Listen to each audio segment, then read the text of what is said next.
Hello students, today I am going to teach you the third chapter of geography. The chapter name is migration. First we will know what is migration. Human migration denotes any movement by human beings between one geographical region to another with the aim or to settle definitely or temporarily. International migration. These are the important terms which you have to learn. International migration. What is international migration? Movement of population from one country to another across the international borders. Emigration. The act of leaving one's own country to settle permanently in another. That is moving abroad. Immigration. The action of coming to live permanently in a foreign country. Brain drain, this is the migration of skilled human resources from one nation to another. Humans have always moved around. Archaeological evidence suggests that the earliest human beings on earth lived in Africa. From there they moved and settled. Again they moved thousands of years until they settled the whole planet. In ancient times, travelers, traders, priests and pilgrims traveled vast distances for knowledge, for opportunity, for spiritual fulfillment. This migration was increasing centuries. In the centuries only, 19th century also it increased. Agricultural workers left the countryside and moved to the cities. First it began in Britain in 18th century and then it spread around the world. These are the factors of migration, why they migrated from one place to another place. These are the factors: industrialization, globalization, technology. It is a science or knowledge that put into practical use to solve the problems or invent useful tools. Migration may be broadly classified as international and internal. Two types of this we can classify it into two: international migration and internal migration. International migration, movement of population from one country to another across the international borders, is called the international migration. International migration becomes immigration or emigration. It depends on how the place of destination or place of origin is considered. Now we will see the difference immigration and emigration.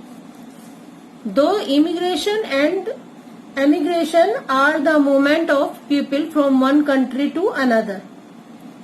It means movement of people to a country, and emigration means movement from a country. Means immigration means moving into a country and emigration means moving out of a country. A person who indulges in immigration is called as immigrant, and those indulges in emigration are known as emigrant. Immigrant who migrates to a nation, emigrants who migrates away from his home country. Immigration and emigration can be applied to the same person. For example, if a person moves away from your country to live in another country, that person will be emigrant to you. But for the other country, he or she is an immigrant. In the 19th century, many Indians migrated to Mauritius, Burma, Sri Lanka, South Africa, East Africa, etc. as laborers and settled there permanently. When the partition of India in 1947, large-scale migration of population from India to Pakistan and Bangladesh. About 15 million people moved across the border. Since the 1970s, highly educated and skilled professionals have migrated from India to some of the most advanced countries such as USA, UK, Canada and some countries of Western Europe. There was serious problem of brain drain. Now we will know what is this brain drain.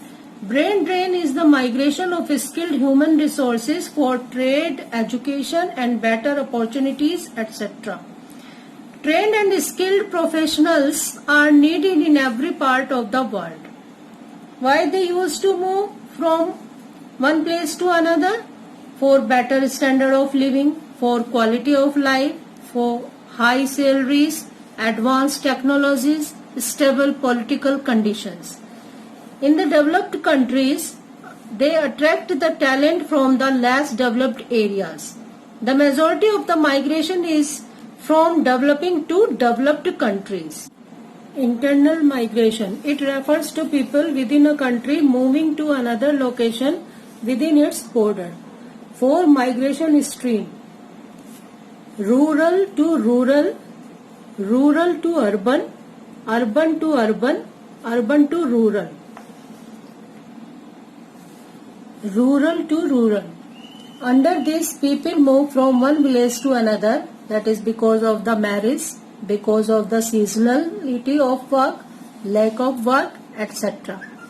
These are the factors responsible from rural to rural migration. Irrigation projects, they want to go from one village to another village for if there is any irrigation projects, construction of roads, railroads, buildings, etc. The introduction of Green Revolution in Punjab, Haryana and Western Uttar Pradesh in 1960s generated the migration of labor force. These labor force from the depressed areas of Eastern Uttar Pradesh and Bihar to these areas. They all migrated in search of better economic opportunities. They all migrated. Not only this, in Bengal and Assam, plantations, these villagers moved. And somewhere the government's decision also affected migration pattern. The resettlement of Sikh immigrants from Pakistan in the Tarai region of Uttar Pradesh is an example of such a migration. Now next is rural to urban.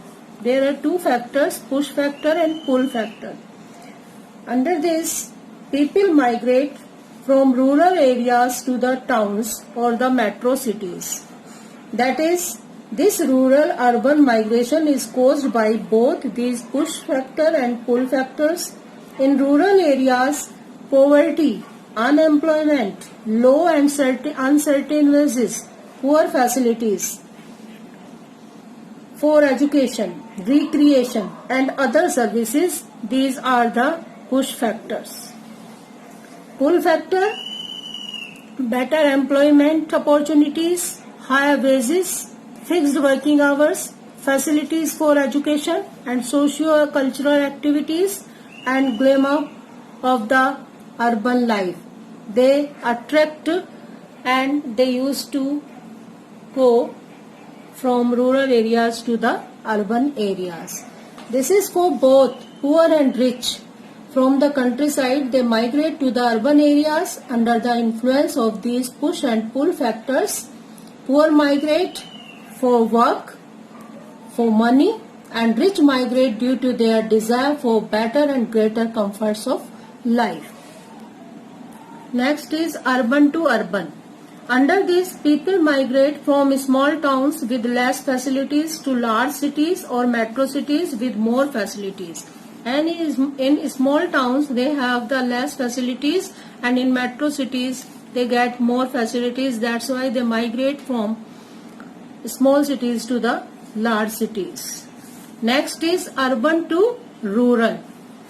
Now there is the advanced stage of urbanization, due to which they migrate from urban to the rural areas because of the overcongestion, high cost of living, heavy pressure on public utility service, unemployment, etc.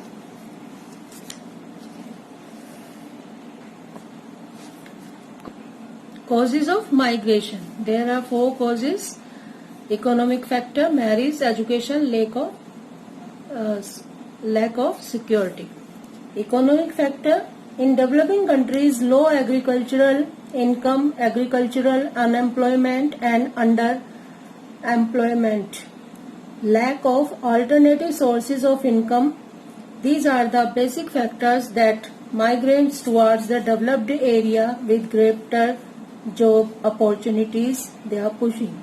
Opportunities for better employment, higher wages facilities, better working condition, they are the pull factors of an area. Introduction of capital intensive methods of production into agricultural sector, reduce labor requirement in rural areas. Next is marriage. After marriage is a very important social factor of migration. In rural areas, most of the girls have to migrate to their in-laws' place of residence after marriage. Education. Rural areas by and large lack educational facilities, especially those of higher education, and rural people have to migrate to the urban centers for this purpose. Many of them settle down in the cities for earning a livelihood after completing their education. Lack of security. Political disturbances and inter-ethnic conflicts drive people away from their homes. Large number of people migrated out of Jammu and Kashmir and Assam due to the disturbed conditions there. Now the consequences of migration. Demographic consequences. Migration leads to unbalanced demographic distribution of population within the country. Only the able-bodied young people migrate from villages to cities or to other countries in search of jobs, and the rest of the family members stay back. This leads to serious imbalances in sex and age particularly. Next is social consequences.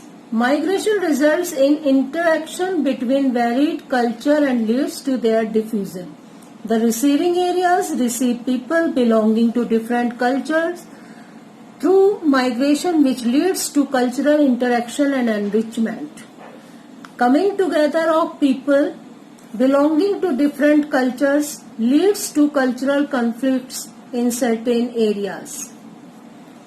Where the whole country cannot afford to emigrate together, they emigrate one member at a time, resulting in eroded family structure and relationships.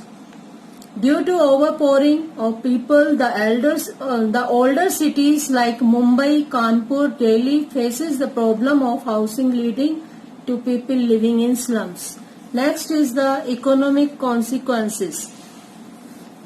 Migration of people, just as international trade, has a direct impact on both the sending country and the receiving country. The receiving country gains as immigration increases the supply of labor, which increases employment, production, and thus national income.